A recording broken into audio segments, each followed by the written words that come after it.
Donc après avoir étudié la diffusion de particules, aujourd'hui on va étudier la diffusion thermique. Vous allez voir qu'il y a beaucoup de raisonnements qui ressemblent.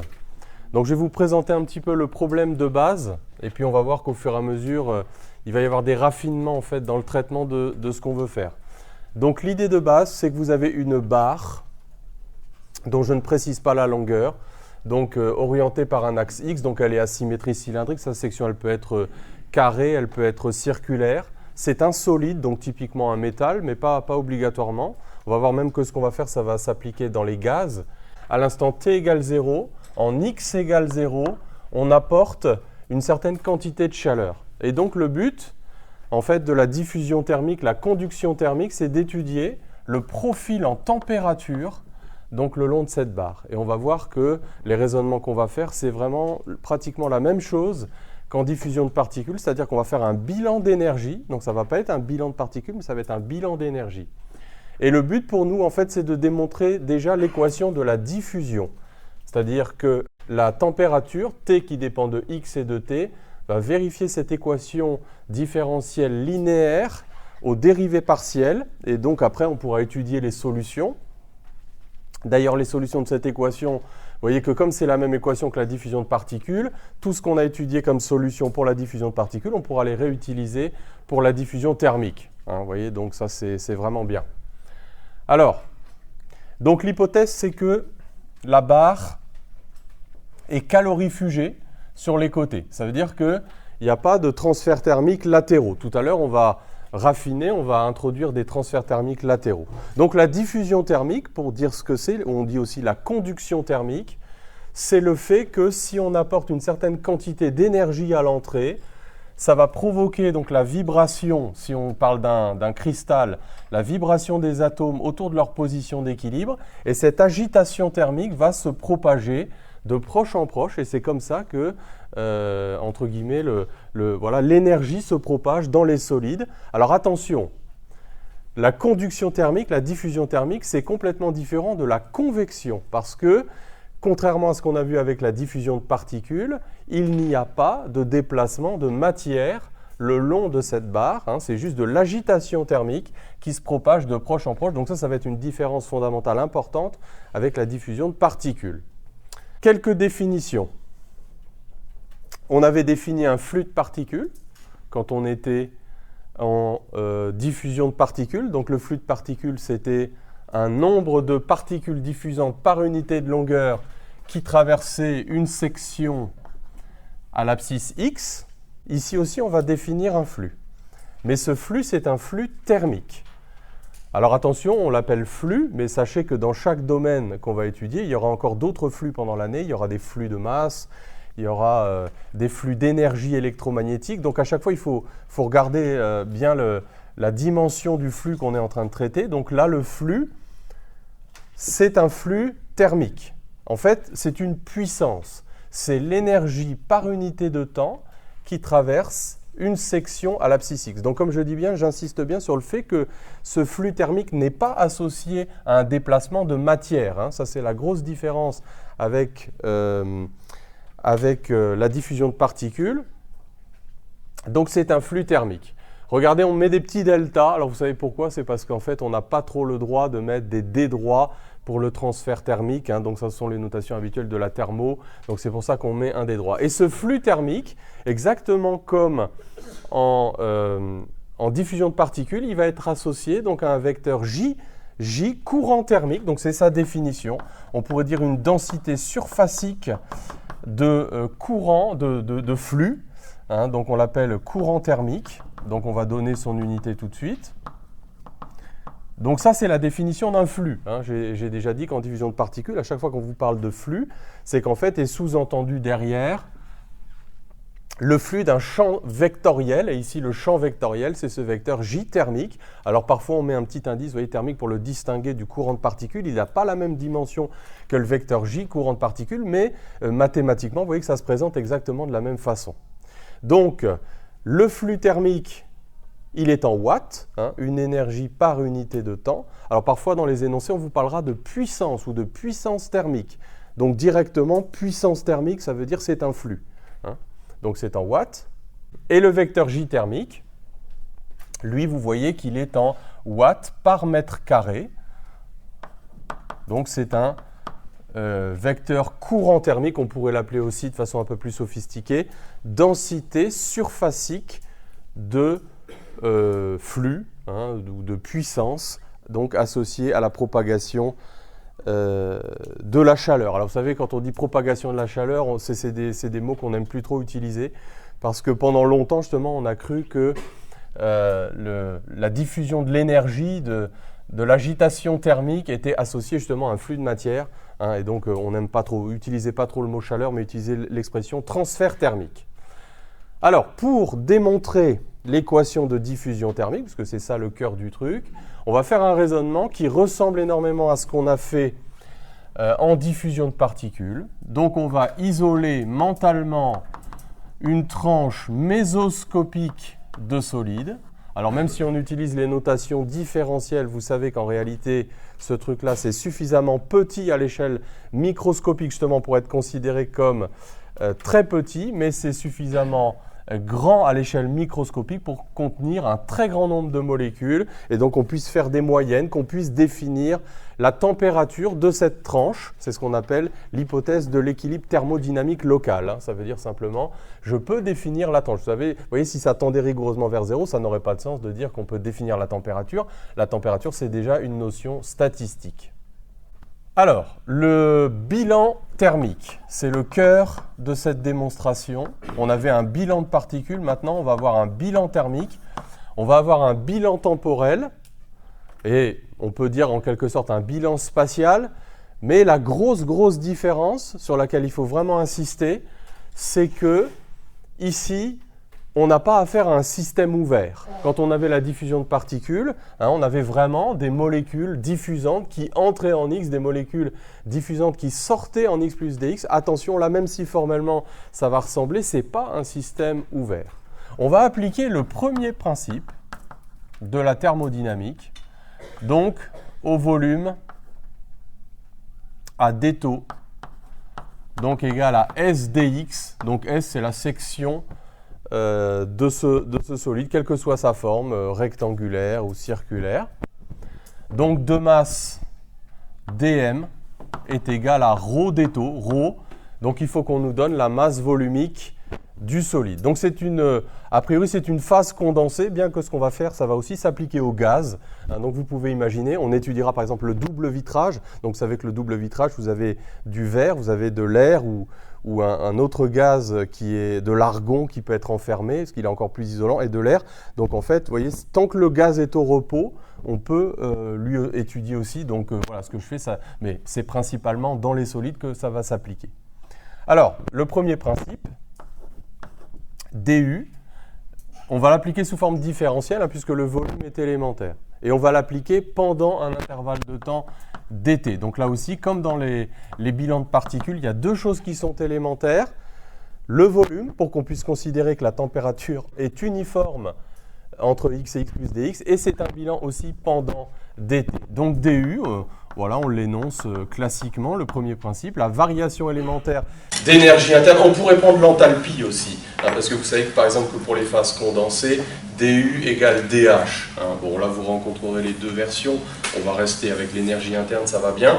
Donc du est égal à delta Q plus delta W. Évidemment, il n'y a pas de terme d'énergie cinétique, la barre est supposée au repos dans le référentiel dans lequel on travaille. Alors, on a là aussi affaire à, si je prends une tranche de solide, une phase incompressible, indilatable, dans les hypothèses, donc il n'y a pas de travaux des forces de pression ou quoi que ce soit, il y a juste du transfert thermique. Ce membre de gauche-là, on va un petit peu l'assimiler, si je veux faire l'analogie avec le bilan de particules, au bilan temporel. Et ce membre de droite, il va être un petit peu assimilable au bilan spatial. Alors pourquoi? Eh bien parce que en X, il y a de l'énergie qui rentre. Ça, ce sera delta Q entrant en X. Et en X plus dx, il y a de l'énergie qui sort. Donc là, je fais l'hypothèse implicite que le transfert thermique se propage de la gauche vers la droite. Mais en réalité, on va voir que tout est algébrique et que même si ça se transportait dans l'autre sens, tout ce que je vais écrire resterait valable. Hein. Donc ça, c'est un peu l'équivalent de notre bilan spatial. Alors maintenant, il faut qu'on traite le membre de gauche, et pour ça, on va tout simplement utiliser la formule qu'on a sur la variation d'énergie interne ou d'enthalpie pour les phases condensées. Vous vous souvenez, c'est un peu la définition de la capacité thermique. On ne distingue pas la capacité thermique à volume constant ou à pression constante. Donc il faut qu'on vous donne également, petit c, la capacité thermique massique du solide. Alors, on travaille avec des grandeurs massiques plutôt que des grandeurs molaires. Ça, c'est assez classique. Donc, petit c, la capacité thermique massique du solide, toujours avec des minuscules pour les grandeurs massiques. Donc, du, ça va être tout simplement dm c fois dt. Alors, dt, donc c'est la différentielle de la température.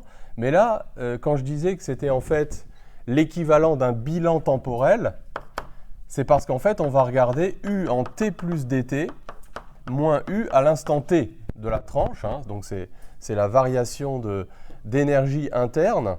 Hein, c'est-à-dire qu'à une constante additive près, vous voyez que ça fait Cm dmct en T plus dt moins T de T. C'est-à-dire qu'en fait, je disais que ça s'assimile au bilan temporel parce que là, on est en train de regarder la variation de la température en fonction du temps. Hein, et donc, ce membre de gauche, il va être égal à ρ dτ, c'est-à-dire S dx, la dérivée partielle, partielle de la température, donc par rapport au temps fois dt. Donc ça, c'est la variation d'énergie interne de la tranche. Donc vous voyez que ça fait intervenir la dérivée par rapport au temps de la température, donc ça s'assimile un peu au bilan temporel qu'on avait fait en diffusion de particules. Ce n'est pas exactement le même raisonnement, mais c'est ça. En fait, vous comptez l'énergie que vous avez dans la tranche à l'instant t plus dt et vous lui soustrayez l'énergie à l'instant t, exactement comme on avait soustrait le nombre de particules à l'instant t plus dt moins à l'instant t. Donc là, je fais directement un bilan temporel égale bilan spatial. Vous voyez, on fait ça un peu plus rapidement. Donc là, vous avez le transfert thermique. Ça, bien sûr, ça va faire intervenir la notion de flux. Alors là, je vais continuer le bilan spatial. Donc vous avez le flux entrant en x à l'instant t fois dt, moins le flux sortant en x à l'instant en x plus dx, pardon, à l'instant t fois dt. Alors, comment calculer le flux? Eh bien, exactement comme en diffusion de particules. Oui. J'ai oublié la capacité thermique, merci. Mais oui, on va la rajouter. On s'en serait aperçu après, mais il faut la mettre. Merci. Alors, oui, il faut mettre la capacité thermique. Donc, pour évaluer le flux, c'est comme en diffusion de particules. Vous orientez chaque section. Donc attention, regardez, il n'y a pas de rond ici. Hein, c'est un flux sur une surface ouverte. Vous vous souvenez la différence entre une surface ouverte et une surface fermée? Une surface fermée, c'est une surface qui englobe un volume. La section du tuyau, ici, à elle toute seule, n'englobe pas de volume. C'est une surface ouverte. Hein, quand on fait des flux sur des surfaces fermées, on met des ronds. Je ne sais pas si je l'ai déjà fait, ça peut-être pas encore, je n'ai pas eu l'occasion. Hein, mais bon, alors voilà, c'est comme ça. Donc vous effectuez le produit scalaire avant de sortir le vecteur J de l'intégrale. Et donc, très simplement, ça va faire mesure algébrique de J, de x et de t, multiplié par la valeur de la surface. Hein, donc, voilà, quand on choisit bien les surfaces, les calculs de flux, ces intégrales doubles, ça ne doit pas vous faire peur. C'est souvent juste J fois la surface. Donc, c'est aussi simple que ça. Donc, égal. Donc, J thermique en x et t fois dt, moins j thermique en x plus dx fois dt. Donc vous voyez, formellement, c'est exactement la même chose qu'en diffusion de particules, donc ça devrait bien passer.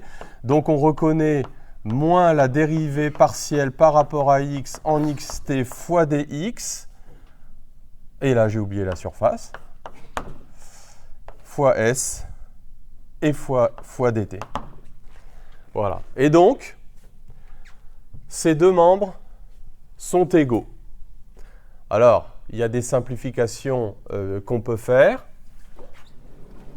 Et donc, on va se retrouver avec Donc on peut simplifier par S, on peut simplifier par dx, on peut simplifier par dt. Donc si jamais vous voyez que ça ne se simplifie pas comme d'habitude, vous revenez en arrière dans votre calcul et vous dites « Ah oui, j'ai oublié S, j'ai oublié dt, j'ai oublié dx », ça vous arrivera là aussi. Mais ce qui compte, c'est de se raccrocher aux branches. Donc voilà, à une dimension, l'équation donc de bilan thermique. En fait, c'est le premier principe de la thermodynamique, donc très simple. Alors, je peux tout de suite généraliser à 3 dimensions, comme je l'ai fait en diffusion de particules. Ici, en fait, ce truc-là, on peut le réinterpréter. Comme étant la divergence du vecteur J. Donc ça va s'écrire moins divergence du vecteur J. Vous vous souvenez comment on fabrique la divergence d'un vecteur? Donc la divergence d'un champ vectoriel en 3 dimensions, c'est djx sur dx plus djy, la composante selon y sur dy, plus djz sur dz, c'est-à-dire ce qu'on avait appelé nabla scalaire J. Alors c'est J thermique, bien entendu. Donc ça, je le mets un petit peu entre parenthèses pour l'instant, c'est admis, cette généralisation en 3 dimensions de cette équation. Mais vous voyez qu'on peut réinterpréter ce terme-là comme étant uniquement le premier terme de cette somme et les 2 autres seraient nuls puisque le vecteur J, il est dirigé selon le vecteur x. Alors vous ne confondez pas la direction du vecteur et sa dépendance vis-à-vis des coordonnées. Quand je mets des petits indices ici, ce n'est pas la dépendance du vecteur par rapport aux variables, mais c'est le fait qu'il soit dirigé selon l'axe x ou y ou z. D'accord? Donc dans le cas général, un vecteur J en 3D, il pourrait avoir 3 composantes. Donc voilà l'équation. Alors là, ça va être encore comme avec le bilan de particules. Qu'est-ce qu'on fait à ce stade-là? Eh bien, le but, c'est de relier le vecteur J, alors non pas à la densité de particules, mais à la température. Et ça porte un nom. Ça s'appelle la loi phénoménologique, non pas de Fick, mais de Fourier. Donc le même que les séries de Fourier. D'ailleurs, les séries de Fourier, ça provient d'un problème de diffusion thermique. Je crois que je vous ferai peut-être historiquement comment ça s'est fait. En fait, c'est sur un anneau circulaire qu'il a, entre guillemets, inventé les séries de Fourier en regardant le profil de température qui dépendait de l'angle, était une fonction de pi périodique. Il a construit comme ça, il a inventé les séries de Fourier à cette occasion-là pour interpréter son expérience. Donc ça, je vous le ferai, c'est un super sujet, on le fera en exo. Alors, loi de Fourier, donc de la même manière qu'on avait relié J de particules, avec petit n, là on relie, alors simplement les notations vont changer un petit peu,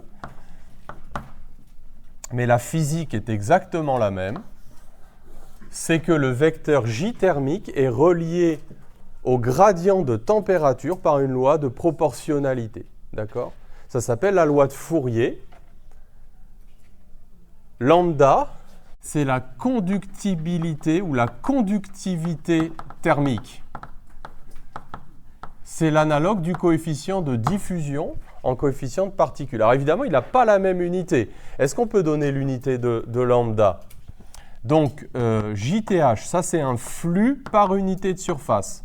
Donc c'est en watts mètre moins 2. Le gradient de la température, ça, vous savez que ces coordonnées, ça va être en cartésien dt sur dx, dt sur dy, dt sur dz. Attention, la température n'est pas un vecteur, mais le gradient, lui, c'est un vecteur. Donc, pour obtenir les coordonnées du gradient, vous divisez la température par une distance. Donc, en fait, ça, c'est en Kelvin mètre moins 1. Donc, vous voyez que lambda va être en watts mètre moins 1, Kelvin moins 1. Très souvent, on vous demande les dimensions de ces différentes grandeurs, donc il faut savoir les donner. Alors, de la même manière que plus le coefficient de diffusion de particules est grand, plus les particules peuvent se diffuser facilement. De la même manière, plus est grand lambda, meilleur est conducteur thermique le matériau considéré. Donc lambda, ça dépend principalement du matériau, et un tout petit peu de la température, mais pour nous, on considérera que lambda, c'est une donnée. Alors, on va donner quelques exemples. Donc, le lambda de quelques matériaux.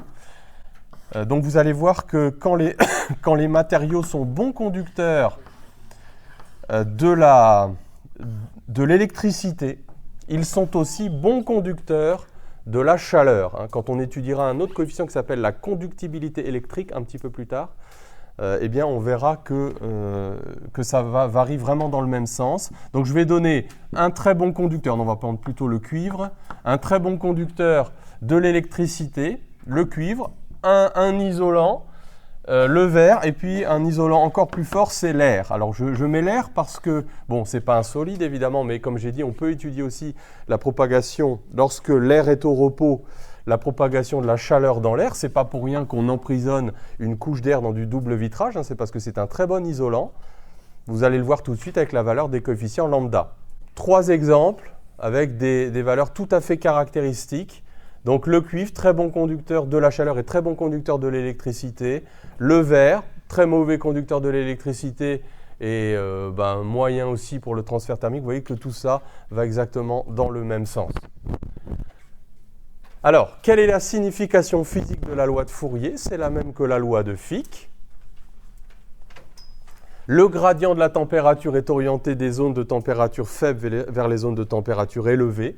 Donc le signe moins nous montre que le vecteur J va des fortes températures vers les faibles températures. Donc ça paraît trivial, mais ça nous montre que la diffusion thermique aura lieu donc des fortes températures vers les faibles températures, comme la diffusion de particules avait lieu des zones très concentrées vers les zones moins concentrées. Et ce vecteur J, donc le flux associé, sera d'autant plus intense que le gradient a des valeurs élevées, et le gradient a des valeurs élevées, d'autant plus que ses dérivés partiels sont en valeur absolue élevée. Ça veut dire qu'il y a des inhomogénéités importantes de température. Ça veut dire qu'une zone très chaude se situe à côté d'une zone très froide. Très simple. Alors, la philosophie est exactement la même que celle qu'en diffusion de particules. On prend la loi de Fourier, on la réinjecte dans le bilan, et l'équation de diffusion va nous tomber tout cuit dans le bec. Donc, ça va nous donner ρ c dt sur dt, de x et de t, égale. Donc, je réinjecte ça là-dedans. Alors, évidemment, si vous êtes à une dimension, vous voyez que le gradient de température, c'est uniquement, oui, là, j'avais écrit que le gradient, c'était pas toute la loi de Fick, moins lambda dt sur dx. Donc, je réinjecte ça là-dedans. Moins par moins, ça fait plus. Je sors le lambda. Et voilà donc l'équation de diffusion thermique à une dimension. Alors, vous voyez qu'elle a exactement la même tête qu'en diffusion de particules. Et je peux faire apparaître, vous voyez là, on l'a mise sous cette forme-là. Pourquoi? C'est pour faire l'analogie avec la diffusion thermique. Qu'est-ce qu'on avait ici? La diffusion de particules. Qu'est-ce qu'on avait en diffusion de particules ici? On avait le coefficient grand D. Donc, ce qui va jouer le rôle de grand D, c'est petit a. Alors, il n'y a qu'à identifier qu'est-ce que c'est que petit a. La diffusivité thermique, donc c'est lambda sur ρ c, d de t sur dx2. Donc ça, c'est ce qu'on appelle petit a. Donc, prenez cette initiative, même si ce n'est pas fait. Donc, parce que ça va être homogène à un coefficient de diffusion de particules. Pourquoi? Parce que l'analyse dimensionnelle sur l'équation de diffusion thermique est exactement la même analyse dimensionnelle que sur la diffusion de particules. Alors, quelle est l'unité de petit a? Regardez. Là, vous avez une température divisée par un temps, une température divisée par une distance au carré. Donc, tout ce coefficient, ce n'est même pas la peine d'aller chercher les dimensions de lambda, les dimensions de ρ, les dimensions de c. Ne le faites pas, ce serait... Bien sûr, ça vous confirmerait que vous ne vous êtes pas trompé, mais vous pouvez le dire comme ça directement. Donc, la dimension de A, et ça va jouer un rôle très très important. Donc, c'est une distance au carré divisée par un temps. Et vous avez la même analyse qualitative qu'avec ce qu'on a fait en diffusion de particules. Alors, à quoi ça va servir ce coefficient A? Eh bien, ça va nous permettre d'accéder, de relier une longueur caractéristique de la diffusion avec un temps caractéristique de la diffusion.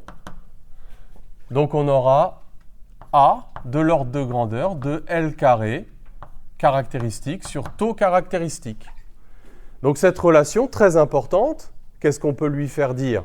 On peut lui faire dire plein de choses parce qu'on peut la retourner dans tous les sens. Je peux par exemple dire une longueur caractéristique de la diffusion, c'est A racine de taux C. Donc si je reprends mon problème qui est là, qu'est-ce que ça signifie?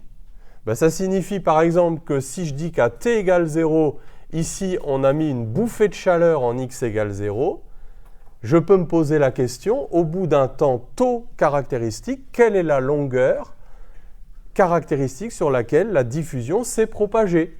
Et la réponse, c'est la longueur caractéristique, elle est reliée au temps par racine de taux. Donc vous voyez qu'on retrouve le fait que la diffusion, ça s'essouffle avec le temps, parce qu'au début, ça va très vite, hein, et puis plus vous attendez, comme c'est en racine de taux, vous voyez, moins c'est efficace avec le temps. Donc ça, c'est important, c'est des résultats qu'on retrouvera dans des exercices et avec des solutions qu'on donnera, comme par exemple la solution gaussienne qu'on a déjà étudiée en diffusion de particules. Vous pouvez aussi la retourner dans l'autre sens en disant que le temps caractéristique, c'est la même chose bien sûr, mais c'est la même chose présentée de manière un peu différente. Le temps caractéristique, il est en L carré sur A. Donc là, qu'est-ce que ça veut dire? Plutôt que de vous demander quelle est la longueur parcourue au bout d'un certain temps, vous vous dites, si je me place à une certaine distance, combien de temps je vais devoir attendre pour que la diffusion arrive en ce point? Et vous voyez que ce temps, il est proportionnel à la longueur au carré. Donc, comme en diffusion de particules, si je veux aller 2 fois plus loin, il faut que j'attende 4 fois plus longtemps. Si je veux aller 3 fois plus loin, il faut que j'attende 9 fois plus longtemps. 10 fois plus loin, 100 fois plus longtemps. 100 fois plus loin, vous voyez, 10 000 fois plus longtemps. Plus vous allez loin, plus c'est long.